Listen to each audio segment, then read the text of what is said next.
BBC London has learnt that the majority of London's boroughs are now moving people to the outskirts of the capital or out altogether because of the changes to housing benefit. In Kensington and Chelsea, nearly 800 households have been relocated. The government says housing benefit had become unaffordable and was being abused. But a leading housing charity has warned that the policy will make social problems worse in the outer boroughs. Well, Alex Bushell has been looking at the figures and joins us now. Alex.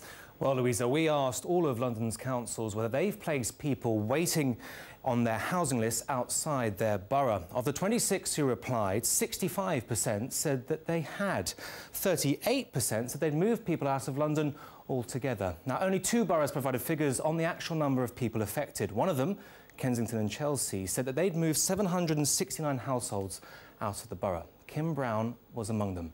She grew up in Kensington. Her family still live there. Her daughter goes to school nearby in Hammersmith. But after she was declared homeless, having moved to Kensal Rise, the council found her accommodation in Dagenham, where she now has to live and commute from. To start your life here afresh at 46 with a 16-year-old, it's just beyond belief. It's the other side of the world to me. The whole way down to Earls Court. Every day, twice a day. I was born in Ladbroke Grove and that's the only area I know. When my mum came there in the 60s, they had nothing, they were from Ireland. The borough welcomed them in, no problem. But now, it's all us, like riff-raff, being pushed out. The next station is West Ham. It's not too far now, but there's another bus and quite a long walk, really. But at least I'm in familiar ground. I would be better off sitting at home, doing nothing all day, keeping my travel money, keeping my housing benefit, keeping my council tax. I feel sorry for the new generation. When they gave me my options to move to Dagenham, the next place they said was something like Reading and then further out to Wales. What with Wales? What's that about? I'm exhausted already and I've got to get to work and then do it all again tonight, which is so depressing, and it's just, you just dread it every single day.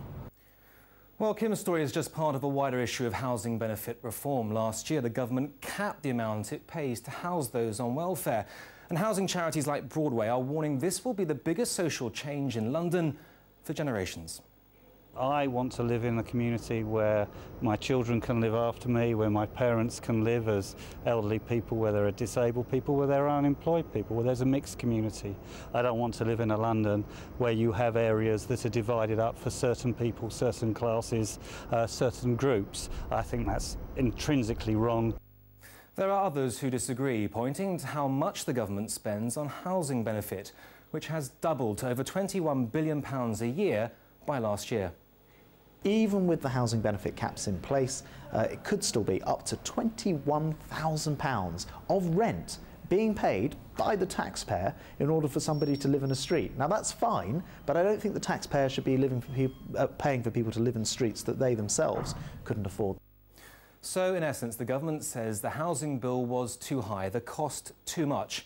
Any social cost because of these changes is, though, far harder to quantify. Louisa. Alex, thanks very much.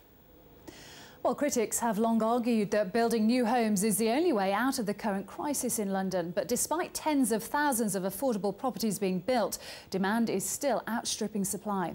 Now, one borough is promising to build 1,000 new council houses by 2020, a move it says will provide homes its locals can truly afford. Our political correspondent, Carl Mercer, has more. It stands as a reminder of what can be built and what can be done, but also a reminder of what isn't being built and what isn't being done. But let's face it, most of the people of Southwark can't afford to live here or in these new flats. This is a borough with 20,000 people on the waiting list for a council property, which is why the council itself now wants to start building new homes. Prime sites like this aren't for everybody's wallet. Just take a look at the prices of these new apartments, somewhere between £1 and £5 million. But it's here where Southwark has found the money. It said to the developers, don't put affordable housing here, give us the money instead, and we'll build new council houses with it. This former housing benefit office could be the first site to be built on, 30 or so homes planned for here. There'll be something of a rarity, because in the last 8 years, since 2004, only 450 council homes have been built across the whole of London. Southwark's promising to build 1,000 in the next 8 years. We've got 20,000 people on our waiting list, so I don't pretend that 1,000 new homes is going to be a complete answer, but it's a partial answer, and it's us showing and demonstrating that we do care about the problem, and 1,000 new homes at the end of the day is 1,000 new council homes. People in these homes are often living with adult children now. It's an ambitious plan, but one originally put forward by local tenants like John Paul Mayton. For it to work, he says locals need to get something out of it. They've got to see what's in it for them. You know, people on the estates, they know about deals. So that housing office there, you know, if you say, well, look, people from this estate who are overcrowded can move into there, then they'll say, we'll support the development. As we spoke, John Paul spotted one of the local residents. Jackie, do you want to speak to these nice men about... Well, they're talking all day, haven't they? The affordable housing that's going up in the area, the kids can't afford it, they don't earn enough. But if the council, if J&B's going to build, and you know, it'll be for the likes of us, which is unusual. That's, you know, the first time I've heard of that, to be honest with you. The first time, perhaps not the last, if the Southwark plan actually works. Carl Mercer, BBC London News. Well, you've been getting in touch about council housing and the changes to housing benefit we talked about earlier. Barbara Tregonowin says it's crazy. People that have been born and bred in an area should not have to up sticks and go wherever the council chooses to put them. But Michael Connolly says it's very fair to move people on free housing to other areas. Beggars can't be choosers. We want to hear from you on this subject. Contact us the usual way, Facebook or Twitter, or email your thoughts. The usual address, yourlondon@bbc.co.uk, and I'll read some of them out at the end of the programme.